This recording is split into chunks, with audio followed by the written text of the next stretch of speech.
Nasa 128 milyong pesos na halaga ng smuggled na langis ang nasabat ng Bureau of Customs sa Batangas. Si Luisa Erispe sa detalye. Isang motor tanker at mga truck.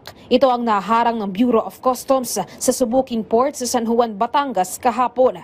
Nabisto kasi ng Customs na magpupuslit ito ng langis na nasa 217,000 liters o aabot sa 13 million pesos. Ayon sa BOC Intelligence Investigation Service, Manila International Container Port, caught in the act ang tangkang pagpupuslit ng langis. May nag-ooperate doon na dumarating na barko, saka may lumalapit na mga truck.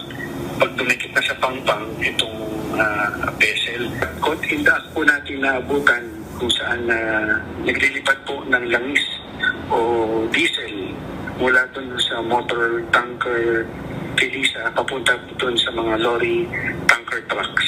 Hinala naman ng BOC, galing ang mga langis sa paihi scheme sa karagatan. Sila po ay nag-aangkat ng langis doon sa high seas o sa international waters kung saan duminikit po sila sa isang mother vessel o malaking barko na naglalaman din ng langis at sila po ay nililipatan ng langis.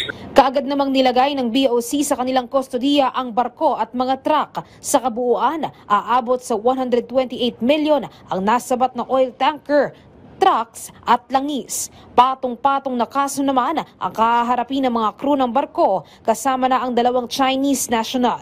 Muli namang paalala ng Customs, hindi lang ang oil industry ang apektado sa paihi scheme, kundi pati ang mga Pilipino dahil hindi sigurado ang kaligtasan ng mga langis na ito. Luisa Erispe para sa Pambansang TV sa Bagong Pilipinas.